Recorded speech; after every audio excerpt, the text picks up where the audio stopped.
Nosotros aquí en Círculo de Poder, donde están los días de opinión, y bueno, en el corte pasado platicábamos sobre el tema de la conmemoración del Día Internacional de Combate a la Corrupción, que por desgracia, y lo sigo diciendo, es un tema de conmemorar para reflexionar en dónde estábamos parados hace un año, por decirlo cronológicamente, dónde estamos y hacia dónde vamos, y los avances y los rezagos y jetaturas pendientes que este tema de la transparencia, combate a la corrupción se han dado y se han agudizado por desgracia en este país.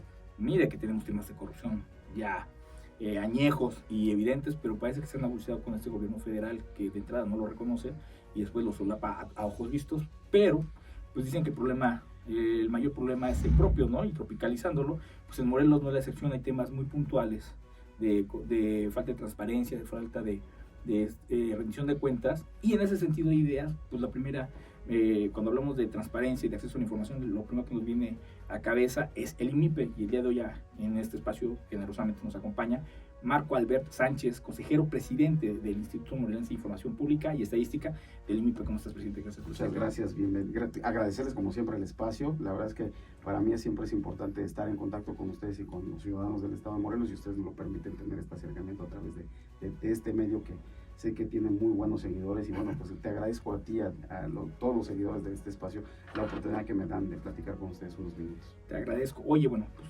hoy se conmemora el Día Internacional de Combate a la Corrupción, y precisamente yo creo que es un tema nada más a conmemorar y a hacer un recuento de los daños y de las jetaturas pendientes. ¿Tú cómo lo ves? Fíjate que qué bueno que haces hoy, especialmente en este día, jueves 9 de diciembre, porque justo como lo acabas de señalar al entrar a esta entrevista, fíjate que hay una especie de acoso hacia los órganos constitucionales autónomos, y de manera muy particular a nivel federal, yo te diría, el acoso viene hacia todos ellos en general. Y es preocupante, en primer lugar, porque como ustedes son testigos, por ejemplo, el presidente de la República le pide al legislativo que no le cambie ni un punto ni una coma, por ejemplo, a sus iniciativas. Sí. Y cuando tiene el control, pareciera ser también del judicial. Ojo, pues entonces, ¿dónde están los llamados pesos y contrapesos que en democracia constitucional pues permiten que se generen sinergias totalmente diferentes? Y que son plurales, pero por supuesto, en un Estado constitucional, democrático y de derecho, la rendición de cuentas y la transparencia son fundamentales. No se puede entender hoy a la democracia sin estos dos elementos.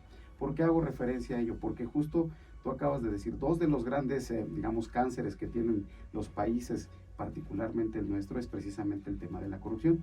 Cuando te das cuenta, por ejemplo, también hay un caso muy emblemático, días recientes, un decreto que prácticamente... El decretazo ya le pusieron, El ¿no? decretazo, ya saben ustedes a qué me refiero, a que estas obras no pueden ya de alguna manera, son, digamos... de carácter de seguridad nacional. De seguridad nacional, exactamente. Pero entonces, a discrecionalidad del presidente. Exactamente, y cuando te das cuenta, y hay otro claro ejemplo de que el legislativo no actúa, cuando la presidenta de la mesa directiva del Senado de la República, ex ministra de la Corte, por cierto, en retiro, pues también decide no acudir a la controversia constitucional, sí. Y quien lo está haciendo, y eso hay que reconocerlo, quien promovió ya una controversia constitucional es el Instituto Nacional de Acceso a la Información. Y entonces justo es cuando cobra vital importancia el papel que juegan en democracias los órganos constitucionales autónomos. Y entonces, cuando ves que hay acoso por parte del gobierno federal para desaparecer al INE, por ejemplo, para desaparecer al INAI, por ejemplo, pues entonces sí nos tenemos que preocupar, porque justamente en los órganos constitucionales autónomos recae esta facultad, esta atribución de generar estos llamados pesos y contrapesos a los que me estoy refiriendo esta tarde con ustedes. La verdad es que justo es donde creo que hay que valorar el papel que juegan estos órganos a nivel nacional y a nivel local. Pero fíjate que paradójicamente el tema es que estos órganos autónomos a los que teóricamente deben de investir y darles la fortaleza a la sociedad, entonces, y de la cual se sirvieron Andrés Manuel López Obrador y muchos otros actores políticos en su momento, y que los atacan de manera frontal, cuando es el único mecanismo que tiene la sociedad precisamente para tener acceso a la información y no solamente generar la inercia o la dinámica del escrutinio público, sino también de generar de alguna manera el proceso para una vinculación. Entonces te maniatan, y al maniatar estos órganos autónomos, ¿qué pasa? Maniatan a la sociedad. Pero justo fíjate que estamos hoy es un tema muy interesante, porque para que funcionen estos órganos, pues se requiere tener también condiciones, ¿no? Y cuando nosotros tenemos un presupuesto que en nada refleja las realidades que permitan que funcione un órgano de esta naturaleza, pues prácticamente estamos, atados de manos, no contamos con dientes. Y justo, como ustedes saben, hoy en el Congreso del Estado se está debatiendo el tema del presupuesto. Sí. Nosotros hemos presentado un presupuesto responsable a los señores diputados, un presupuesto que nos va a permitir cumplir con nuestras obligaciones mandatadas por el propio texto constitucional a nivel local. Nosotros tenemos la obligación de garantizar el derecho humano de acceso a la información pública de los ciudadanos del Estado de Morelos, pero cuando no se dan estas condiciones, pues es ir navegando contra corriente, es más complejo de lo que aparece, ¿no? De lo que aparenta, perdón. Y justo este es el llamado que hacemos desde este espacio, si me lo permiten, para que los señores diputados, pues con quienes ya he tenido una serie de reuniones antes de estos últimos días, para precisamente sensibilizar a las diputadas y a los diputados el porqué de la importancia de tener un presupuesto que nos permita pues llevar a la práctica y garantizar este derecho, porque además ahora, como ustedes saben, pues se abrió más el abanico de responsabilidades para el instituto. Un ejemplo, el tema de archivos, por ejemplo.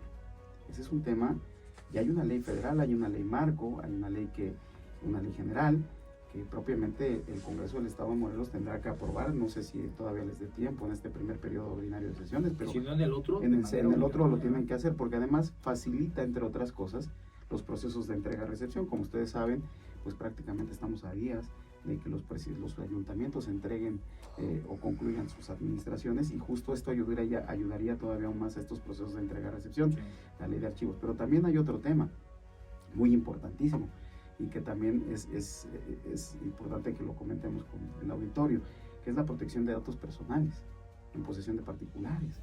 Después de la pandemia, para que ustedes se den una idea de la complejidad del tema, ¿cuántos padres, los muchachos tuvieron que tomar cursos en línea, literal? Sí, por supuesto. Y muchos de ellos autorizaron los llamados cookies, permisos, y mucha de su información está navegando en la red, sin autorización de los propios padres de familia. Y aquí hay un reto también muy importante, porque finalmente estos temas de protección de datos personales, de derechos ARCO, de derecho al olvido, que también podremos discutir con ustedes cuáles las consecuencias de tener este tipo de temas hoy como una responsabilidad que tiene el órgano. La verdad es que ser tutores y garantes de este derecho, pues implica tener, insisto otra vez, de nueva cuenta, condiciones con las que hoy no contamos. Yo llego después de casi 3 años de juicios.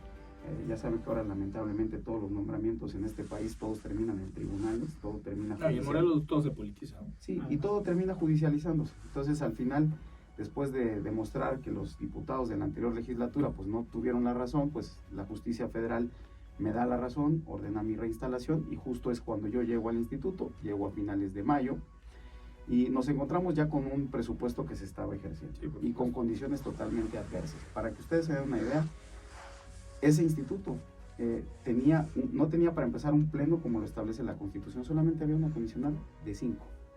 Sí, las decisiones que se tomaron, no fueron conforme a derecho. O sea, no se puede... Era unilateral, nada más. Claro, y eso permitió que hacia el interior se cometieran una serie de actos de corrupción increíbles, en los que por supuesto nosotros ya hemos tomado cartas en el asunto. Lo digo de manera muy abierta, nosotros en este instituto estamos comprometidos con eso, con lo que comentaban ustedes al inicio.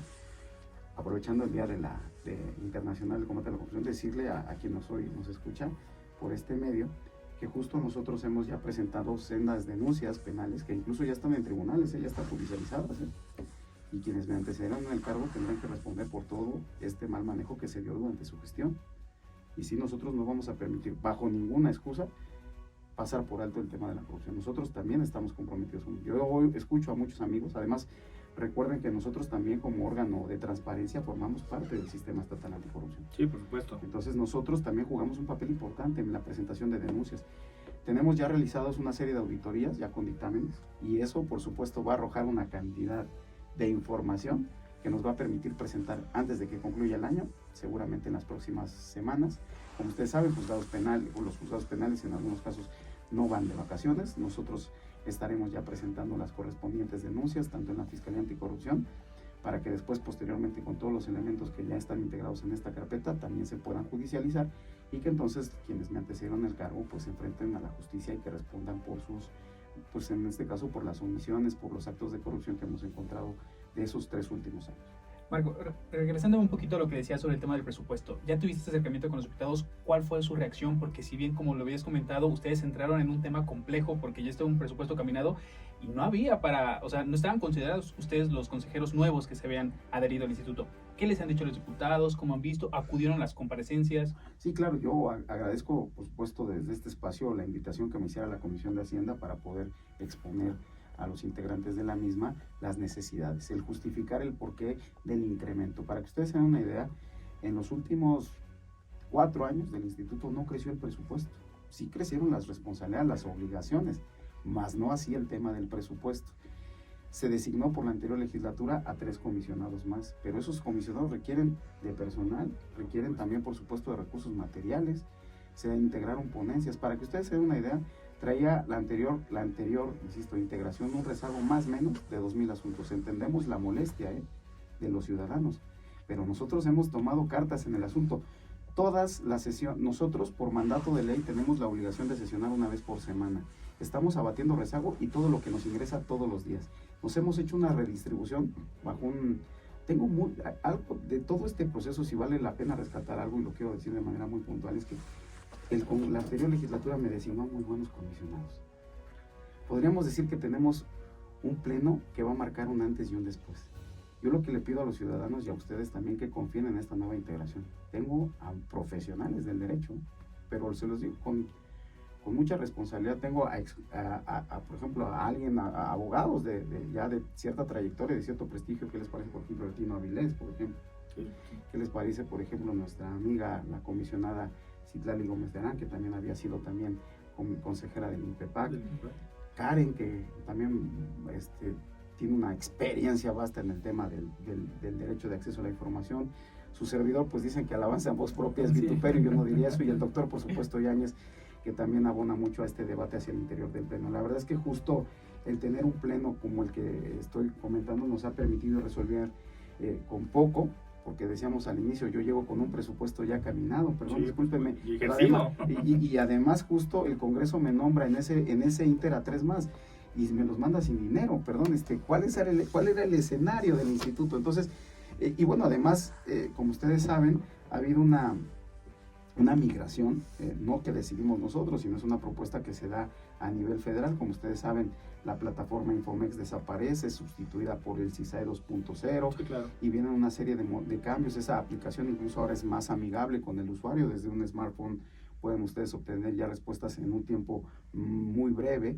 Y bueno, como todo, ¿no? En este proceso de plataformas nuevas, pues también hay un error acierto, de repente se avanza, de repente se retrocede, o en algunos casos incluso ha habido una serie de hackeos a la página, algo que no nos debe de extrañar a todos. Quería preguntarte precisamente, porque ya que estás entrando en el tema de los portales y todo, Morelos rinde cuentas, aparte de que es colaborador del espacio, es de las organizaciones que se dedican dicen que el balconeo, pues investigar realmente, y de manera muy seria y profesional, por lo menos en el tema de la información que ha escalado con nosotros.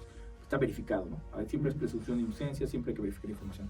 Y ellos han puesto mucho en la llaga desde una administración antes, en el tema del IMIPE, porque dice que es muy complicado el acceso a la información, el que transite, que termina todo en el INAI, pero también estaban puntualizando el hecho de que en el portal la información que se está presentando en este momento en el IMIPE no es del todo correcta o no está verificada. Me decía que, propiamente decía, la información del IMIPE no del todo es correcta. Eso es complicado para la sociedad porque nosotros nada más tenemos como órgano que es garante en ese sentido, pues al INPE. Y si ustedes no tienen la información correcta, pues ¿quién la va a tener? Porque además, digas tú, ahora los individuos obligados, ¿sí estoy bien? Los sujetos obligados, pues no nos la van a dar, ¿no? Si lo estamos incurriendo a ustedes porque ellos no la dan. Si la información no está correcta, pues es complicado. ¿Qué opinión te merece la sociedad? Mira, fíjate que qué bueno que lo comentas. Nosotros también hemos tenido ahí acercamiento con Roberto Salinas, el titular de los integrantes de Morelos Rinde Cuentas. Es, yo diría, uno de nuestros principales clientes usuarios. Sí, por supuesto. Ya les dimos bolsa y calendario. Dicen, sí, claro. Entonces, no, la verdad es que justo hemos tenido un acercamiento porque, como te venía diciendo, hay cierta molestia porque te decía, no teníamos un pleno. Y rezagos, ¿no? Claro, teníamos un rezago muy fuerte. Acababas de hablar del INAI. El INAI, le agradecemos también al pleno del INAI porque en esas condiciones donde había solamente un comisionado, pues no se podían resolver los asuntos a través del pleno, perdón, discúlpenme. Entonces, el INAI en su facultad de atracción, pues atrajo una buena cantidad de asuntos. Pues prácticamente todo lo que Todos. había de dirimir, Entonces, ¿no? Pero también entendemos que la carga natural que tiene el propio órgano federal, pues evidentemente impedía que las respuestas se dieran en tiempo y forma. ¿Qué hemos tratado de hacer desde el instituto? Pues también decirles que hemos hecho una reingeniería administrativa, una reingeniería jurisdiccional para distribuirnos la carga de trabajo. Y entre que nos hemos distribuido el rezago y también, insisto, lo que va ingresando.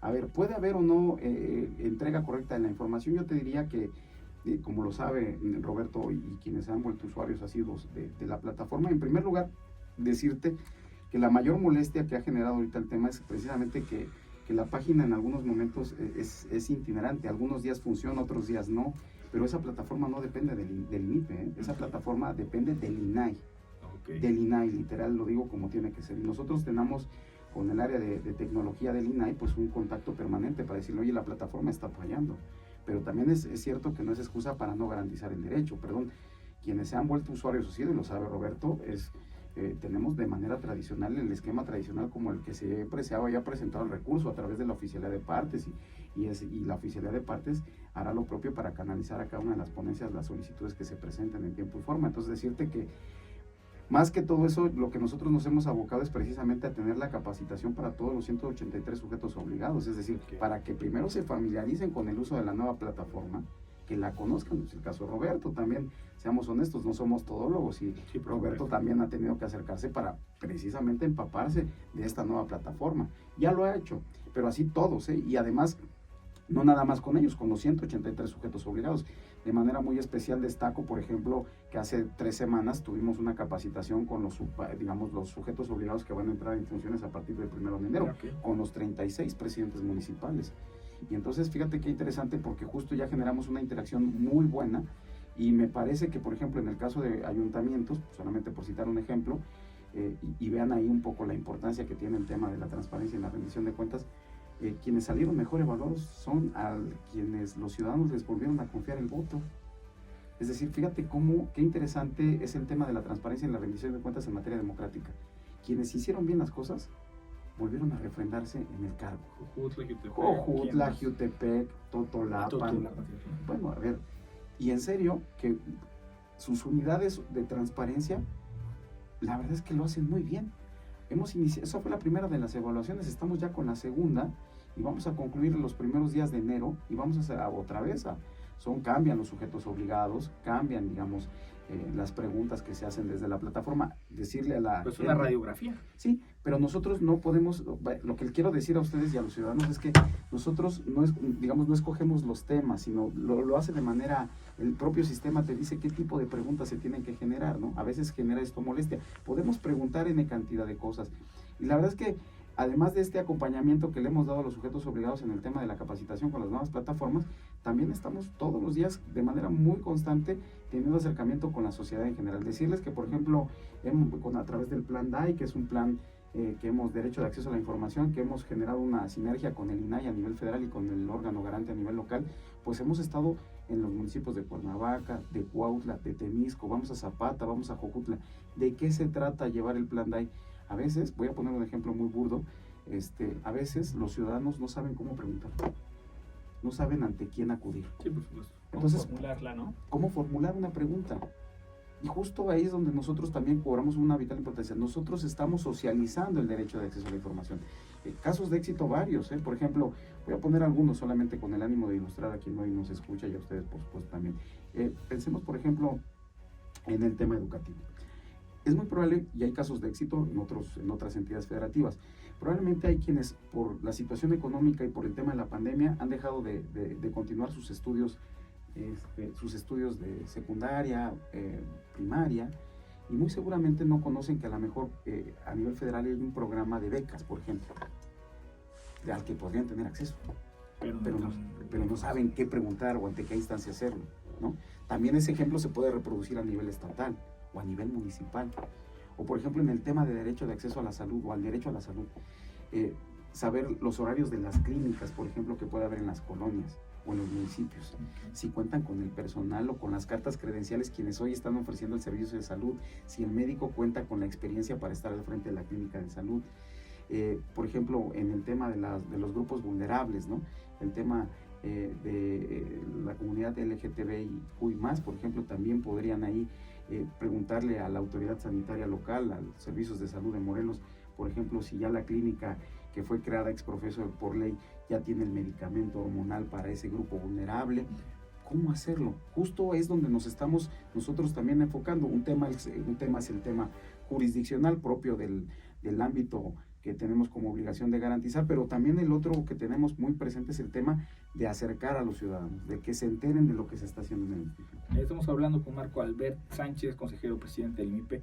El tiempo es corto, nos vamos, pero no quiero dejarte preguntar en un minuto. ¿Cuál es la mayor jefatura en este momento? A mediano plazo, obviamente, del INMIPE. Tenemos un minutito. ¿Cuál es qué? El mayor reto a mediano plazo. Por supuesto, ahorita, a ver, evidentemente yo empecé diciendo, perdón por lo que voy a decir, pero sin presupuesto, pues evidentemente les diría yo, esto no va a caminar. Lo digo con mucha responsabilidad. Nosotros lo que necesitamos es por lo menos tener mejores condiciones para que entonces el órgano pueda cumplir con su cometido. Sería como el primer reto. Por supuesto, el compromiso de quienes hoy integramos el Pleno es garantizar este derecho humano de acceso a la información, es decirles que nosotros, ante todo, ya ha habido prueba, en las peores condiciones como las que llegamos, hemos ido resolviendo todos los temas pendientes. Ha habido una serie de temas muy complejos. Si me dan oportunidad en otro espacio, sé que el tiempo es muy breve, que me permita volver a estar con ustedes para decirles más a detalle cuáles han sido estos temas, pero sí es muy complejo llegar a un lugar en donde no había orden. Y poner orden donde no la hay, pareciera fácil, es muy complejo. Marco Albert Sánchez, consejero presidente del INMIPE, te agradezco mucho que hayas venido. Es un compromiso empezando el año en cuanto ya tengas el diagnóstico sobre todo de las presidencias municipales que salen y que entran, pues que vengas a platicarnos con el tema. No, claro, y además yo les voy a pedir a ustedes que también se vuelvan usuarios asiduos. Vamos a tener una serie de capacitación, de una vez los invito. Ya el área de capacitación del instituto va a ser un curso exprofeso solamente para periodistas, para que también se vayan familiarizando con las nuevas plataformas. La verdad les digo algo, nada me encantaría que verlos muy seguido en el INMIPE, que se vuelvan usuarios asiduos y que siempre, lo que quiero es que me pregunten, que nos pongan a prueba para ver de qué estamos hechos quienes hoy tenemos esta responsabilidad. Entonces ese es el reto. Marco Albert Sánchez, te agradezco muchísimo. No, al contrario, el agradecido soy yo, como siempre. Gracias a ti y al auditorio. Este espacio. El Círculo de Poder, en un momento continuamos.